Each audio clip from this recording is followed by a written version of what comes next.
Charles Campbell, on the court, off the court. I'm here with one of my favorite.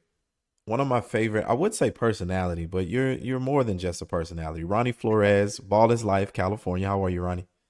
I'm doing good. Thank you, Charles. I appreciate like being here. Appreciate being coming on. Yeah. We can just jump right into it. Sure. How did you get involved in basketball, and what is your role? What do you bring to the game? Sure. I got involved in basketball. I played it in high school and I obviously was realized I wasn't good enough to continue playing. So I'd always kind of wanted to do what I'm doing now. Even in high school, I thought it was normal. So our coaching staff at Van Nuys High School in California, they just be like, Ronnie, who's good on this team? I'd be like, well, this team has a top, player in the city. This Yeah. team, uh, they have a good shooter. Watch it. We got to watch the 3-point shooting, or this team is, not very good. Let's just play in the zone or whatever. And I just thought that was normal. I thought everybody knew about every other team. Right. Then as time went on, I realized people don't like the coaches didn't know about the other teams, especially then. There wasn't huddle and synergy and that it was just they kind of prepared themselves Yeah. and they knew they might be running into a good team, but they didn't have that detail about other teams. So I was riding the school bus very far from where I live. So kind of like in that NWA movie, that was like really how LA was. You went to school all over the place. Yeah. It was crowded. There was a lot less schools than there are now. The LA Unified School District expanded. So you got on a bus, and when I got on that bus, I started meeting people from all over the city. Oh, where school do you go to? Oh, you play at Manual Arts. Oh, I play at Taft. I play in the Valley.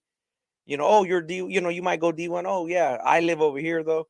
So people lived all over the city, not really where they went to school, if that makes any sense. So I got a good feel for it, like of who lived where and how much talent there was out there. Because when you're young, you think you're good, and you don't realize how big it is out there, especially in a city like you guys would be in Houston or Dallas. Yeah. There's talent all over, right? You don't know that when you're 12. Exactly. You start learning a little later when you play travel ball or something. So then I went to college and I was still doing the same thing, following the games, subscribing to the magazines and things like that. And I met Cal High Sports publisher, and he had Student Sports, which became Student Sports. And I told him, hey, when I'm done with college, I'm going to look you guys up.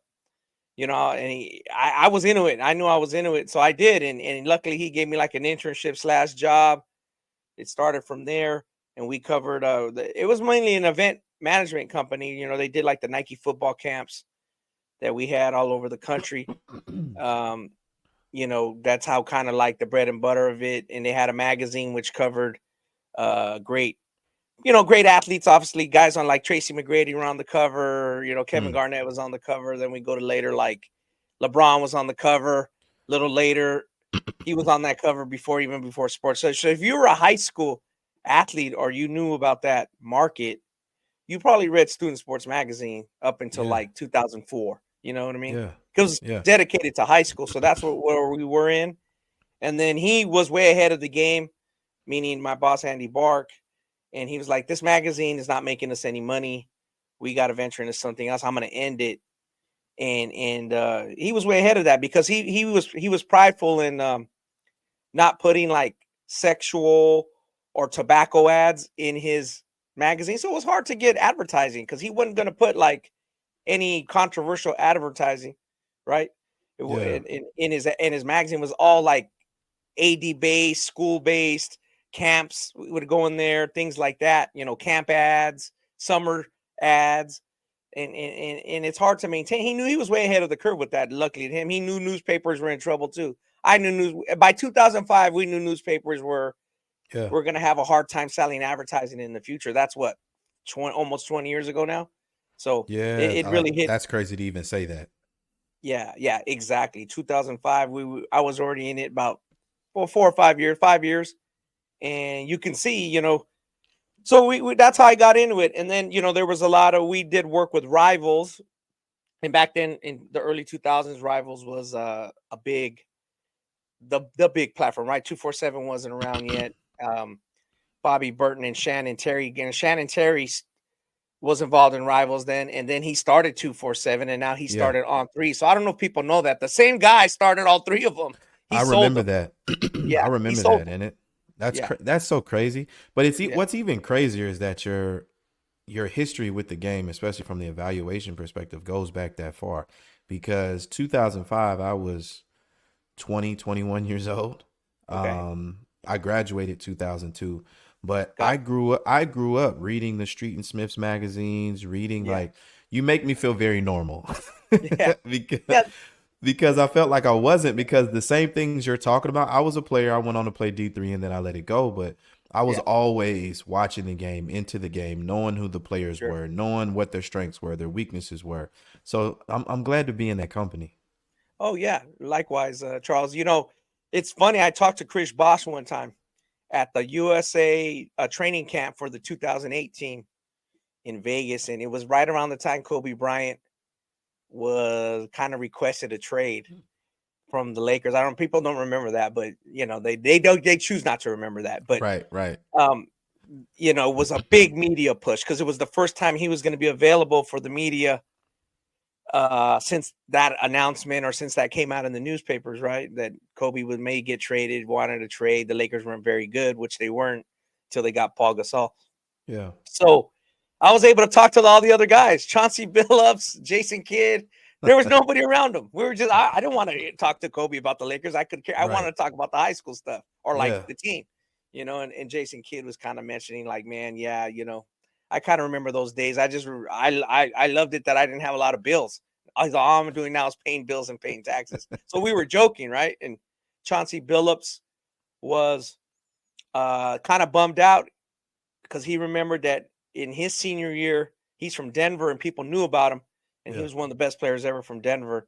He was well known real young, and that he was looking forward to playing in the round ball and in the McDonald's, and he hurt his shoulder like Yeah. right before the state tournament or somewhere, right at the end.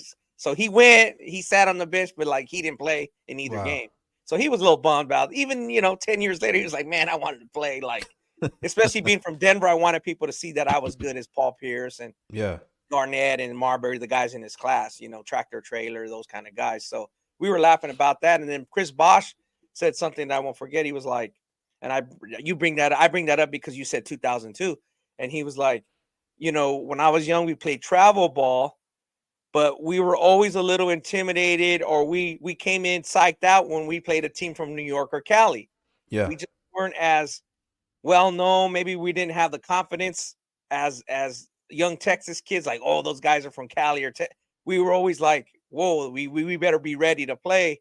Yeah. He's all, but once we got over that hump, when we got a little older, he's all, man, we realized we had really good ball, and then it all culminated with that Daniel Ewing team the year before, and then their team won the Fab 50 championship. So I think that helped their whole profile of the whole state across the board, right? In That my those two teams came to that level where the national, one or two, and Yeah. that helped the whole region and be like, yo, we got players. It wasn't just like we're just playing football.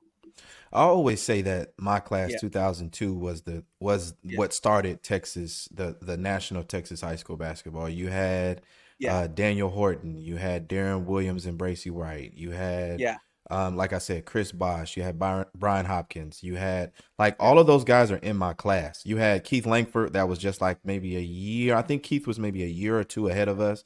Okay. And you had all of this talent, and you're right, people would, because everybody was scared of New York, everybody was Yeah, scared of Cali, yeah, DC, Maryland, and it was like Texas has some guys, and it seems like yeah, from that moment on they've just been running and going. yeah, no doubt. And you go back a little further real quick, and then we can jump to something more current. Is Greg Kite is probably one of the most important players in high school and grassroots history because TABC was really restrictive. So they controlled guys weren't able to play like at 5-star and like Yeah. maybe BC camp and those kind of camps. They weren't allowed to play in any camps in the summer. They would Yeah. be ineligible. And not just in the all-star games, meaning the camp itself. So it was really controlling. This might have been late 70s, early 80s. So Yeah. Greg Kite kind of got a court ruling, or it ruled like, hey, you guys have no control over this in the summer. So that Right. helped the players in the 80s start being able to go to camps and stuff. And it's a funny story, even like Larry Johnson, when he was at Dallas Skyline, people were like, how's this kid? He wasn't the most publicized kid in that class. It was probably Marcus Liberty from Chicago King. Yeah. and a kid down south who played in Georgia. And once the scouts saw him, this is a true story. They were like, well, we think he's the best player, but since we didn't even have him in the top 100, we're gonna move him up slowly. Like we'll just put him at 6 or something right now. But he probably was the best player in the country. Right. Realistic now, in retrospect, he probably was the best player in the country, and that's because, according like what you said, Texas didn't have the profile, they didn't have a robust summer scene yet, and it was that being Greg Kite changing that, like you said, 10 years or 15 years later, blew the roof open in the early Yeah. 2000s. Yeah, I mean, and now you have the Cade Cunninghams, the Tyrese Yeah, Maxeys, yeah, the Julius Randles. I mean, the list just goes on and on. And I mean, how do you feel about this new Mecca talk? It's obviously a bragging rights thing. It's a silly conversation, but how do you feel about the Mecca of basketball transitioning from New York? And some people say it's in Texas, some people say it's in Cali. yeah. Yeah, it would be crazy. I think it's popular. I think it's similar, certain to some of the things we go through politically, Hmm. in politics and in non-basketball, is the population shifts and changing cities. I mean, for many years, basketball was the city game. Yeah. You would even have it where New York had so many players. Now, this is not really a Cali phenomena. New York had guys on street agents, guys like that there were so many good players, guys who weren't really, I guess you call it Reaganomics, that kind of thing. They weren't really involved in the high school teams Yeah. necessarily, but they were good enough to go D2, low D1. They were just Yeah. playing on the playground, and these guys would find them, get them in a JUCO, and they would be D1 players or that type of level. There was that much talent. You didn't have to be a high school star and still win. So coaches like Al McGuire at Marquette and Bobby Cremins at Georgia State, these guys were searching for New York players. And then the demographic shift, people move out, things get expensive, similar to what we see now. I don't think New York has the depth of that type of players, and California has gone through that too. Even though right now we have a great class of juniors, we've had that where it's up and down. And the city, meaning like OAL, which is the Oakland Athletic League, the Hmm. public schools in Oakland, and the public schools in LA, which is the LA City section, Yeah. Los Angeles Unified District, they're way down, way down. They Mm. just don't have the numbers. They don't have the continuity. Some of the traditions have died. Yeah, it makes a lot of sense, and I think a lot of the players that we have Yeah. are, I mean, they would probably be native Texans because they're born here, but their parents Yeah. are from other places, Okay. So yeah, they moved Northeast, there. yeah, Yeah. Northeast, West. I mean, there's so many people coming to Texas, specifically so many people coming to Dallas, and everybody wants to play here. We have tons of media, tons of it's a sports state. Cali's a Yeah. sports It's state too, changed. but it is Yeah. a sports state, and a lot of it has changed. How have you seen it from when you started Yeah. to kind of where we are today? How is that? How has the landscape changed? Like you said, I Yeah. mean, I can't even imagine an age where, and I remember it some, but obviously I wasn't that good of a player. But Sure. being a great player in your area, no cell phone, no social media, no nothing, and then you're going to a camp and you've never seen any of these people play, and here it is at the for the first time. Yeah. Yeah. I think two things will have changed. Well, is that rearing of those players, whether they're great or not. Um, the players went to play together, whether it's shirt and skins or on the playground or wherever they played. And that didn't really cost the families or people involved too much money and time. So Hmm. if your mom or dad or your older cousin or something went with you to the park or they dropped you off, it was an investment in your time, but it wasn't a big investment in their pocketbook, All right. right? So if Charles Campbell's a great player and he's playing at the park, well, then his maturation and his development is going to be not as invested with so many people. But if his parents are paying thousands of dollars to travel each weekend, you best believe the parents are going to have something to say. So we kind of, sometimes the parents get a hard knock because we say that the parents are more involved, they're too involved now. That's been the big difference, is the parental involvement. Yeah. Well, if the sport is costing you thousands of dollars each summer, you best believe your parents going to have something to say. Yeah, that's true. You, That's very you know, true. That they're going to be more invested because they are literally more invested. more vested, Right? yeah. Yeah, it costs money to travel to the various circuits, to stay in these hotels, especially now and since COVID, it's very expensive. Just that's a big thing is when we talk about the cost to go to events, right? Flights have gone from like $80 to $100. Now the flights are 250, and the hotels have gone from before COVID or maybe $100 a night. Now we're looking at 250 a night. That's a Yeah. big, I mean, again, I'm just speaking generalities. Yeah, yeah, yeah. That's a big investment for whether we're in the media covering it or whether we're have a kid involved. So people have more say in it. They have, in essence, more skin in the game. So that's one thing. And then to your second question is, yeah, I think that breeded in terms of not the kids now, all the top kids, whether like you said, Cade Cunningham, those kind of guys, they've known the other good players in that class for 6-7 years now, right? Yeah. Whether Yeah. it's Evan Mobley or they have an idea of those guys, right? And we're just using the 220 class as an example. So Yeah. Jalen Green, Evan Mobley, Namari Burnett, Dalen Terry, those guys all kind of knew each other by 7th, 8th grade, or they knew of each other. Right. So I think the competitive element was there. That was really a big thing. Like say, hey, I want to go up against this guy from Texas. I've never seen him before. I really got to lace him up. That competitive element of the grassroots scene and the summer scene was really profound. I would say there. You talk about the late '90s, Yeah. maybe even the early 2090s. Mostly it's they knew each other, but it's like you said, maybe they read something in a magazine. It's like, hey, I got to go up against this guy. Right. I'm the best player in the state or the best player in the country. I'm going to show him. So I think Yeah. that's what's changed a bit is the familiarity with each other. Yeah, I was gonna say like they don't see each other. Now you Yeah. have 20 mixtape companies, Yeah. showing a kid, so if I want to see who such and such is, I can just go to Instagram, X, whatever, and Right. I can kind of see some highlights. But yeah, I remember those days. I went to 5 Star. I went to Hampton, Sydney my junior Okay. year, going into my senior year, and it was definitely shirts and skins. We were out there Yeah. on the Blacktop. blacktop. Yeah, we were out there on the blacktop, shirts and skins. And it Yeah. makes I don't think I ever really thought about it that way, but that does make a lot of sense. I mean, and now my son is 10, and Yeah. so he wants to play basketball, and we're talking about it. And obviously, I'm around it from a business perspective, but it's Yeah. definitely an investment. A trainer, the team, Yeah. travels, fees. It has become a lot more expensive because I don't think. I mean, I played one summer of AAU basketball, Sure. but it was nothing near What's going what's Yeah, and happening it today. didn't hit your parents' pocketbooks compared to what's gonna hit you, you know what I mean? And that's a big so you're gonna have more investment. Who's the coach? Who's where you guys going? Where are we staying? That's natural, I think. So Right. sometimes, again, I'm not saying the parents can't be over the top, but I'm saying there's a reason why, and you can't they don't get all the blame. You Yeah. can't really put all the blame on them.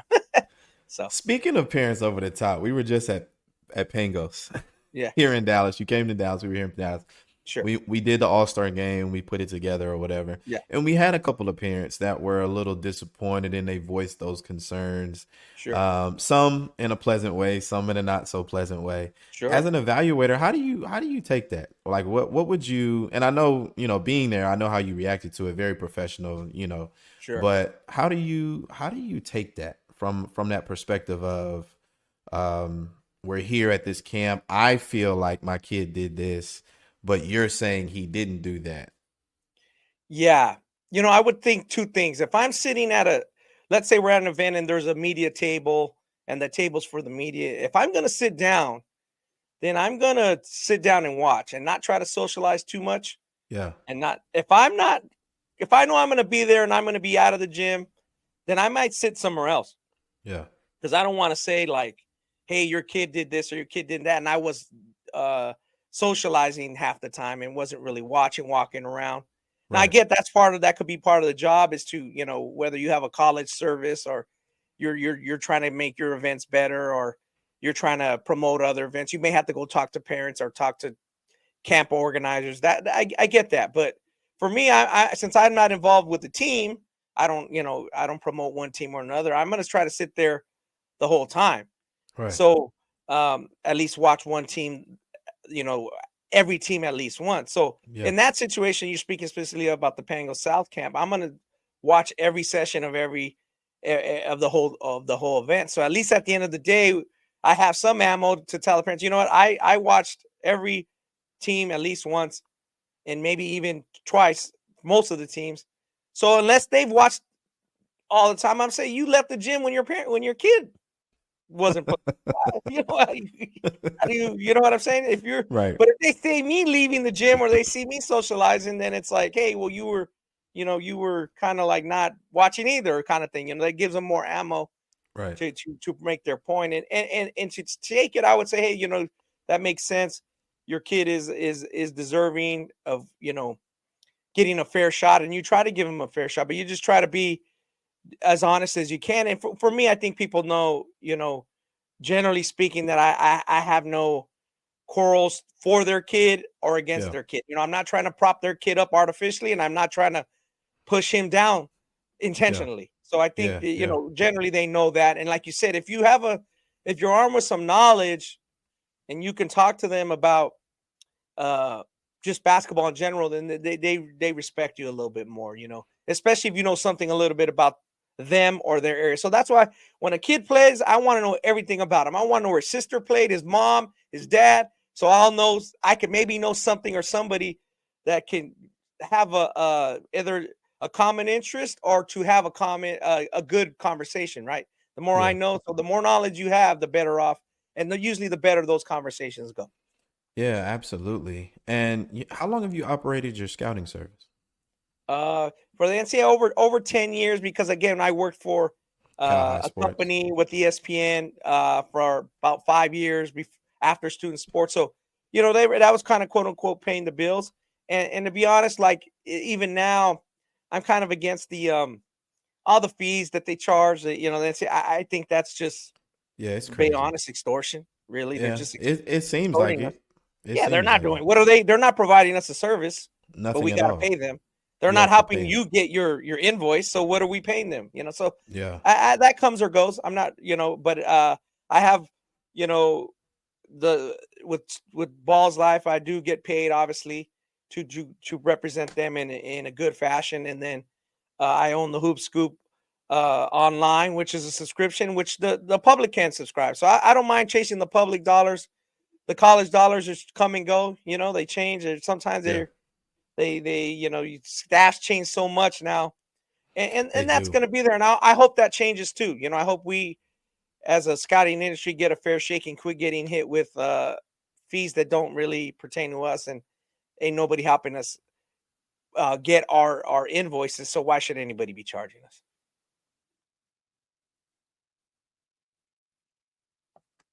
We lost you. Oh, you kind of went out there for a second, but we're back now. Okay.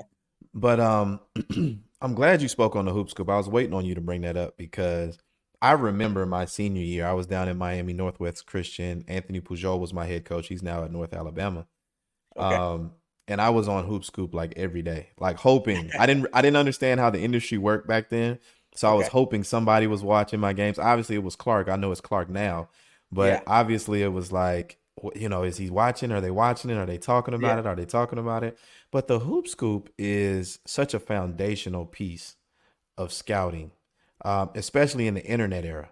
You know, Yeah. a lot of you know, Tom Konchowski. We probably would say he's probably the godfather of it, but he did most of his stuff typewriter written type things. Sure. But on the internet, I would say the Hoop Scoop might be that level. But we were having that conversation when you were here in Dallas, and you have so much information. You know who was at ABCD, did Yeah. what, when, who, what. Like, how important is that to the game of basketball, having that level of history? Uh, I think it's important as time goes on. I'm not sure how important it is for a kid trying to get a scholarship, Yeah, but he'll appreciate it more when he's older. You don't I like to say you don't know what you don't know, right? When you're 15 and 16, you just don't know. Somebody could tell you to their blue in the face. You're not going to know either A, if you really respect that person and know that person or even love that person, you may respect their knowledge. Um, but you won't fully grasp it until you experience it yourself, or you get some you know, some kind of adversity to that, right. right? So I think it is important. I say this, and I just thought about it because Mike Tyson just fought not too long ago, right? He fought in that exhibition against Yeah. Jake Paul. So Mike Tyson would be on the level of, like a Kevin Garnett or LeBron James as far as a prospect, right? He's a Correct. prodigy in boxing. Um, one of the best. People know he was going to be one of the best boxers at an early age. Obviously, he had a rough upbringing, but somebody luckily custom model got a hold of him, nurtured him, helped him. But Mike did two things. He trained very hard. If you go look at his training, he had, great trainers when he was young. And secondly, he studied every boxing video he can get, right? And this is before YouTube and before, like you said, the internet. Luckily, he had access to Cuss's vault and library, but Yeah. he didn't have to do that. He still would have been good, giving less effort. But so if Mike Tyson, who's at the top of his profession, can learn everything about boxing and watch every single match televised, basically, how could you as a basketball player not know about like Sidney Moncrief or Orlando Woolridge or Yeah. how do you not intake that? You ask a kid now, and he's like, "Huh? Who's that? Ah, that's old. You guys are old. I don't want to, Right. Charles, you're old. I don't want to hear about that." Yeah. What? Like that's like you're supposed to know everything you can about your profession. Yeah. What I don't care what profession it is, you're supposed to know everything you can about that profession. And we're somehow I don't know why that is, Charles. Maybe I can ask you that. Why do you think that is? Because if your dad tells you Willie Mays or Hank Aaron were great, you damn well know they're great. They You are. don't Yeah. question that. Like Right.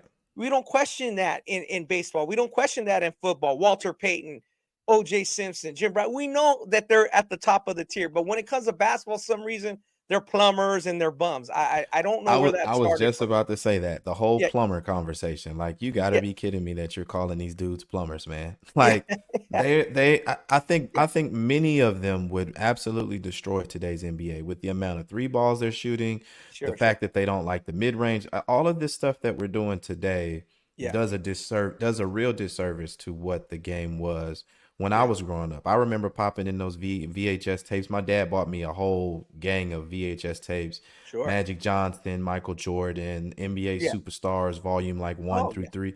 And I used to sit there as a young kid and I would just be enamored. Oh I yeah. mean That's how you love the enamored. game. Yeah. Yeah, yeah. And I think that's the answer, what you just said. I don't know if a lot of kids love the game. I think they like Yeah. what it does for them, and I think Yeah. they like what it brings to them, the social media, fame The and social construct. notoriety, the Yeah. money, yeah, the women, all of that The other girl. stuff. I mean, let's be honest. A lot of it is the girls. If you're a Yeah, a high lot of school it, guy, yeah. Yeah. it's not that popular in most high schools around the country to play baseball, right? Mm-mm. It who goes to a baseball game? 20 people, Right. right? But you have the social aspect of basketball, and like you said, basketball has become it's one thing that either even a woman would know, and that's not involved in basketball, and a guy that's not involved in basketball is unlike the other sports. You can tell who's going to be great at Yeah. younger. So it creates that dynamic where, oh, he might be in the NBA. Wow, let's go watch it. Right. Oh man, he's going to make a lot of money. I always joke with some people and I tell players, be careful. You're like a walking ATM machine. It ain't like Yeah. football.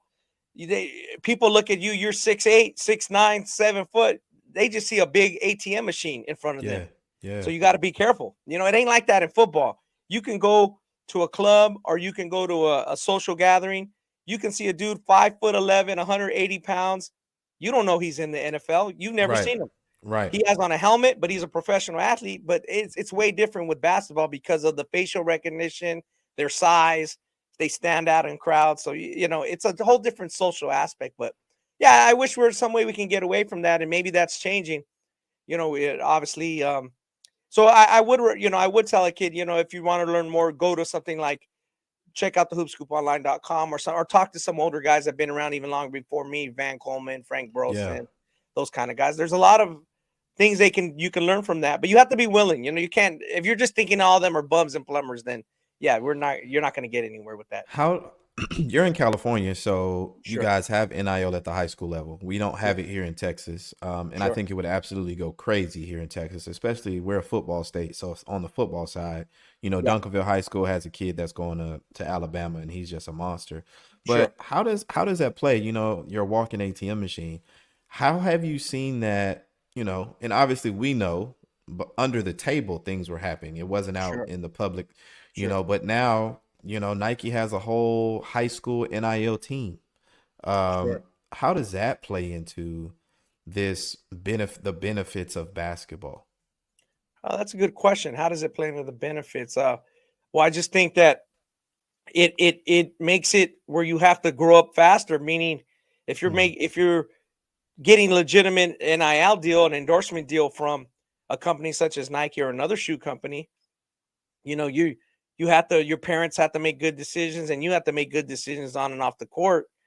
And then you have to realize that, your earning power may be, you got to understand your earning power. So if you in the NBA, that might be 8 years, right? If you play NFL, that might be 3 or 4 years. So if you right. can somehow gain some monetary compensation or something that will really help you and your family, that may be for you, maybe be 16 to 21 and not 21 through 30. You got to kind of know that. And yeah, I guess it's going to force you to grow up faster. I haven't really Mm, thought about it in the terms of what you said. I do notice that a lot of them, and not all of them, a lot of them are kids of already former prominent athletes, whether it be like Shador Sanders at Colorado. I'm speaking of right. DJ Wagner had an endorsement deal with Nike right his senior year at Camden. Obviously, he's trying to get it, right, and get in the NBA.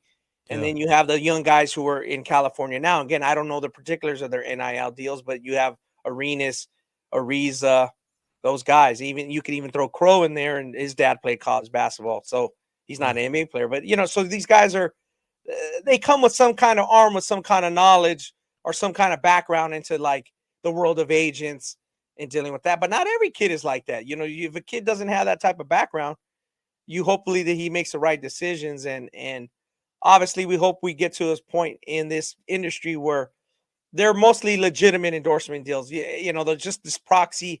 We're really paying them just to play. That may be solved. I don't know. Some people think Congress may solve that. That may be a political thing where the government gets involved. yeah. And then others are like, hey, for me, it's like it's state law. You're not going to stop it. So that's not going to go anywhere because it's state law in a lot of states. I'm surprised a kid from that plays in a UIA school hasn't tried to sue to get access to it, because I would think they're not going to say no. They don't want to be sued. Yeah. Maybe I'm wrong. I, we have a lot going on down here with UIL. Sure. Our transfer rules, Yeah. eligibility, NIL. We need a damn shot clock in high school because it's Correct. ridiculous. Like, Yeah. Yeah. Yeah. So but you I'm, all I'm have quite a bit of work to do they have because, quite a bit of work, and I know some people are disgruntled, some people aren't. A lot of people are disgruntled. But I was talking to a Big 12 head coach a couple of weeks ago at an event, and he was yeah. telling me that the schools are moving to that revenue model, sharing the revenue. So Yeah. I guess they're trying to get rid of the collectives, paying for play pretty much. And now we're going to a revenue model. But I guess for me, it's like, out of your TV deal. But, Yeah. the Blue Bloods play on national television. You might Yeah. get your local school playing on a local station. I Local just feel cable like the station. money, the money's going to be a lot different. So I don't think it adds any. I think they're maybe trying to find some type of even playing ground. Honestly, I don't know. Yeah. But it Well, if just, you're, I'm sorry to cut you off. If you're yeah. AJ Dynasta or Darren Peterson, and the school, let's say 2 years from now, again, I'm just making this up. I'm just speaking them Yeah, yeah, as yeah. generalities. They are allotting some compensation to the players, right? And get rid of the collectives. But if Darren Peterson still wants to sign a legitimate endorsement deal with Adidas or with Sprint or Verizon Wireless, why should he be? I don't think that has anything to do with that. He can still do that. Not saying they would offer him, but you see what I'm saying? So if you have a Yeah. legitimate endorsement deal, some of those are protections guaranteed by state law. So the NCAA can't stop it. You know what I Yeah. mean? So that has to be ironed out. Again, in certain states, it's different. Right now, it's a state issue, and the NCAA is trying to get antitrust exemption so that they can control it, across the board.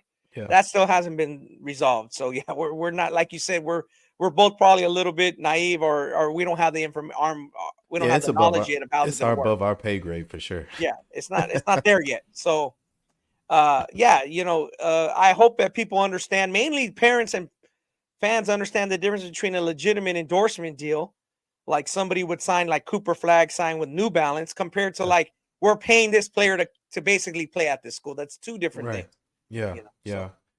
How do you when it comes to the scouting, I mean, I know you're an evaluator but I'm sure like myself, parents ask me questions all the time. They have all types of questions. yeah. How would you kind of direct or talk to a parent about looking at an NIL deal or if they're offered something from a school? How would you, I mean, is that something you would even talk to them about? Would you direct them somewhere else? What would Yeah. you say to that? Yeah, I don't get that too much about NIL deals, Yeah. because I think they think that they have to get an agent, or agents can approach them. I think mostly they're getting approached by agents. I will tell them that, do your homework on that, that your agent in high school that is maybe trying to help you open your eyes to an NIL deal Yeah. is not necessarily the agent that's going to be representing you in the NBA draft. So those don't Mm. have to be the same.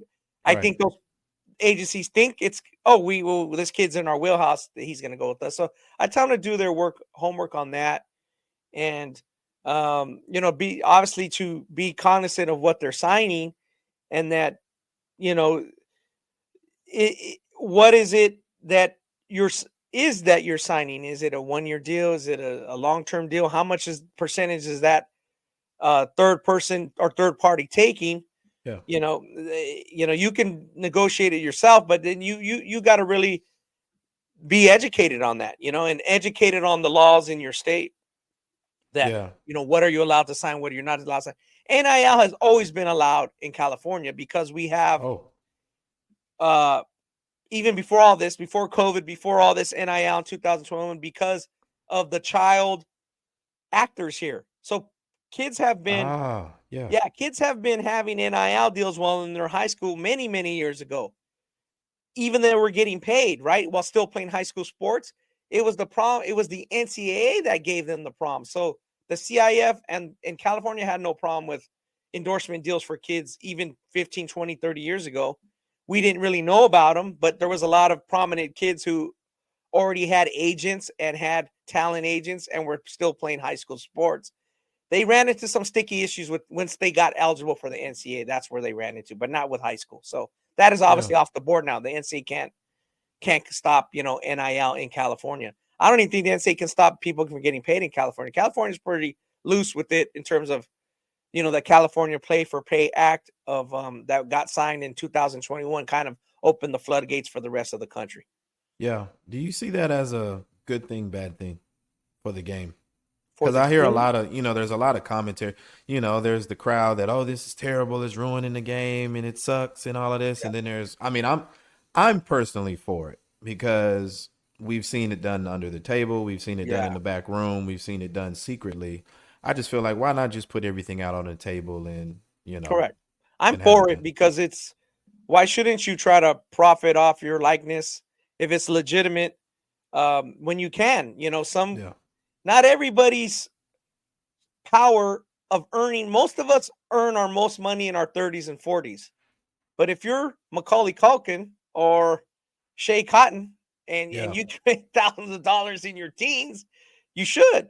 Yeah. You should Yeah. be have that opportunity if it's something that you can, that can help you and your family, and you can make legitimate profit off of.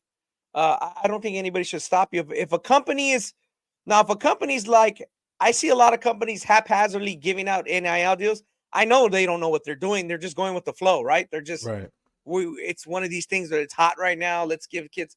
I don't think they're great financial investments all the time, but hey, if somebody wants to do it, knock yourself out. They shouldn't. They should have the opportunity to do that. Companies Right. should have the Right. opportunity to do that if that's what they want to do with their marketing budget. And high school age athletes should be able to reap the benefits. I personally think. Yeah, I 100% agree with you. Totally agree with you. Sure. Switching up the the topics here. Your Yep. Fab 50. You're known for your Fab 50. You're known for the Great. work you put in on a national ranking. First off, for the people that don't know, how do you come up with such a robust list of high school teams? Yeah, over the years following them, so you have Mm, an idea like where the good talent is, where the good teams are. To be honest with you, communication has gotten easier with the the the schools and the Yeah. coaches. I've gotten to know them even in Texas and other states. So I'm texting these guys. They're probably sick of me in August and September. Hey, can you send me a form? Can you have new guys? Did you move? So then you start looking at the results the year before. Okay, Brennan made it to the regional semifinals or whatever. They got 4 starters back. They're going to be good. Okay, got to pencil them in there. Then Yeah. I talk to guys like you, or I'll talk to Ani or Brandon Jenkins or Tobias Bass, and I say, whoa, how about this team? They're like, Ronnie Yeah. Allen's going to be pretty good. I'm like, Allen? And they're like, and I know they don't have a high level guy They on don't. top, but Yeah, they they're don't. a good team. They I'm like, are. great. And that's what I want a lot of in my rankings. I don't want people just telling me, oh, we got 5 high majors. I'm like, I don't care. That doesn't Right. make you a Right. good team. Yeah, it That doesn't. that helps. Don't get me wrong, that helps, but that doesn't necessarily make you a good team. So, like, even as I wrote in the preseason this year in my Allen write-up, I was like, and I was just pointing them out, was that this is the type of team you want to at least give a chance. Obviously, they're not going to be in the top 10 or 5. Those are reserved for the really talented teams. But Yeah. for that team to be at 29 or 30 or 31, that gives them a chance. Gives them a chance to move up. They win or lose, then they go up and down. The results are the key thing. The paramount thing is I take a lot of pride in putting the teams in order at the beginning, because that's where I'm going to move them from. I know some people are just like, I know there's a lot of rankings out there and people don't take the time. They just put it on social media and it's out. And that's okay. Right. That's okay. And, but I do try to give, I know obviously we have the Bronny Jameses, the AJ DeVanstas, the Cameron Boozlers. Those guys are going to have video, like you said, Charles. They're going to have Yeah. Instagram highlights all over the place. But the high school player who may be going D2 and sees his name in that write-up, they're very appreciative. Usually their family, and they're very Absolutely. kind of like you said, looking in the HoopScoop. Man, maybe I'll get a little crack at it. Yeah. Yeah. For a kid who's going D2, who plays, 6-man or 4th player on a really good team, that gives them a lot of juice. That gives them a lot of incentive. Let's play good, let's play hard. And plus I try to give an idea of where these top teams are going to play, so people appreciate okay, the scheduling, and that's Yeah. really grown over the last 10 or 15 years. Yeah, we had you had Alan, you had Brennan, and what's funny, I don't know if you've seen any of our episodes. Yeah. Ani and Brandon, we do live on Mondays. Uh-huh. So after the Noble Classic, Brandon played Allen. Brennan Yeah. beat Allen. Well, one of the Brennan players went to Ani based on your rankings and Yeah. told him you got it wrong. Because I guess Ani told him that Yeah. they would be moving down. Oh, they're here right now, and then they'd be Yeah. moving down. And the minute they beat Allen, they ran over to Ani and was like, "You got it wrong." So, no, it's really cool to see it, and Yeah. you do put a lot of work into it, and Yeah. Appreciate it. no shots at any, like you said, it's Yeah. okay. You put something together, you just throw it out there. But me personally, I appreciate when someone takes the time, the research, the effort to Yeah. do something, and then they put it out with a lot of thought to it. It just Yeah. doesn't seem like I'm just doing something for attention or doing something for Correct. likes or that. But I think we'll see Brendan Allen again. I think we Wow. will. Allen Are they in Allen the was same region?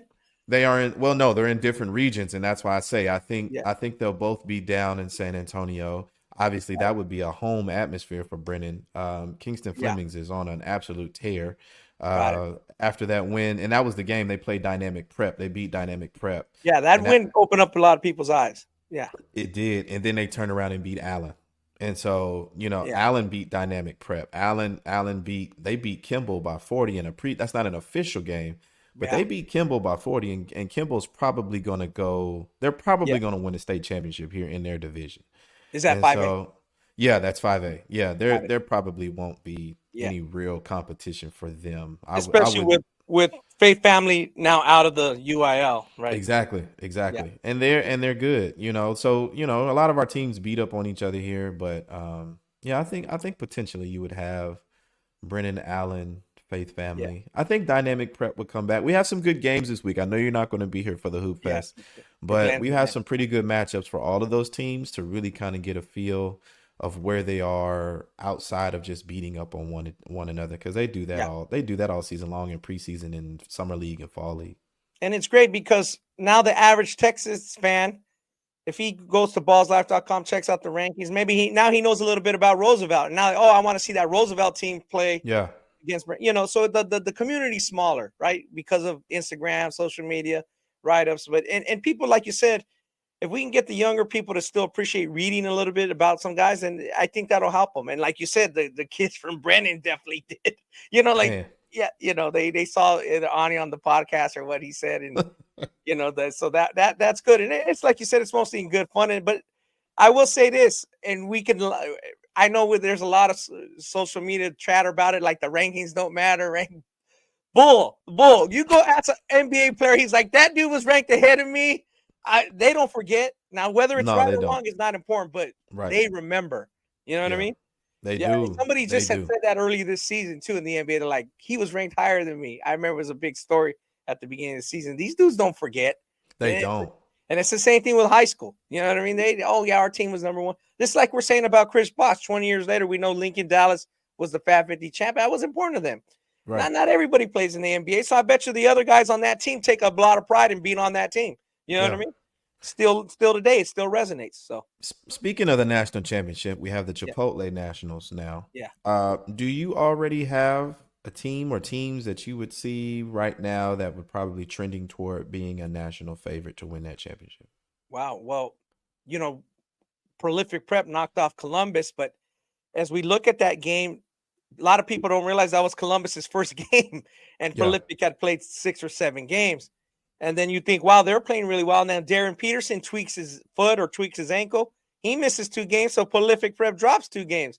Yeah. So now it's looking like maybe the champion of the Nike Scholastic League might be, Link Academy. I would think most people think that's the odds-on favorite. I would have that too. They were number 2, but I Yeah. still think Columbus has a really good chance. They're going to play a lot of good teams. Right now, as we do this pod, the Five for the Flight is taking place in Utah. There's a lot of good teams there. Got the Thanksgiving Hoop Fest, and that's been great because now the top teams see each other earlier compared to like 15 years ago. The Thanksgiving Hoop Fest, Glenn's done a great job. That's really blown up to be like a must-see event and like a lot of ranked teams. So Yeah. and then that helps the Texas fans and the fans in that area learn more about teams from other parts of the country, right? So I would say right now Link has a good chance, especially with Columbus losing. But are they going to go undefeated? Probably not. Lately the champ hasn't really been undefeated. Yeah. Even if you go back to the Duncanville team in 2022, they lost to Richardson. Now they came back and I believe avenged that loss, but Yeah. they lost one game. Even Montverde's lost games in past years where they won. So last year's team with Cooper Flag and those guys, Derek Queen, I think it was a little bit like, wow, this team is. We kind of knew they were at a really high level, but I don't Yeah. think this year the champion's going to be undefeated. Yeah. Yeah. Well, it's going to be exciting for sure. Yeah. I think, and I took a little bit of a break, so I don't know if you remember, Yeah. but to bring some history, I met you 10 years ago at Pangos, the very first Pangos I went to. Okay. This would have been the year that PJ Washington was there. So Okay. that's when I 2015. fit. Yeah. Yeah, Something like yeah. But what's funny about that is you don't know this, but I was new to it. I Yeah. obviously love scouting, was naturally into it. But I used to shadow you and I shadow Frank Yeah.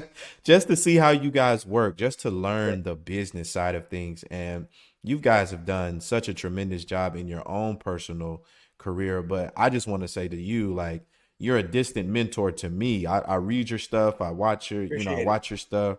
And when you got the hoop scoop, I was like, it's so crazy. I was literally sitting there that weekend, Yeah. was like, I'm sitting with the hoop scoop right now.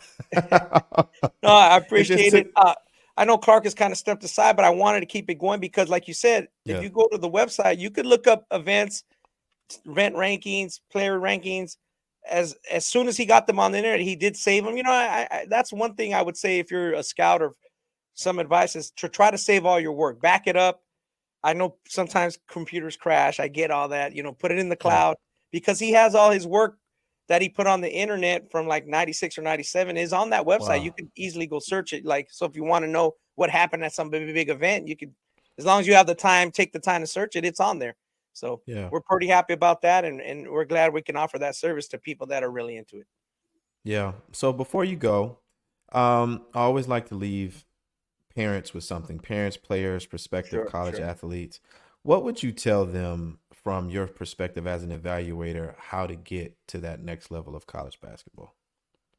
Well, I would say, make good decisions in terms of your where you play in the high school realm, the scholastic realm, and the travel ball realm as well. That they work together. Don't think that they don't work together. It's important. Both of them are very important. Um, be realistic in your expectations uh, for your kid. And if you're a parent, you got to say to yourself, okay, I'm a little now some parents have played college basketball, and that's obviously a great advantage. That's obviously a great perspective. But they're not necessarily going to follow in those footsteps exactly. So if you can get some advice, some sound advice, and I would seek it, is from somebody who doesn't benefit if you make it to the big time, your kid makes it to the big time, right? And somebody who's not hurt if they don't make it, because you obviously have your close circle.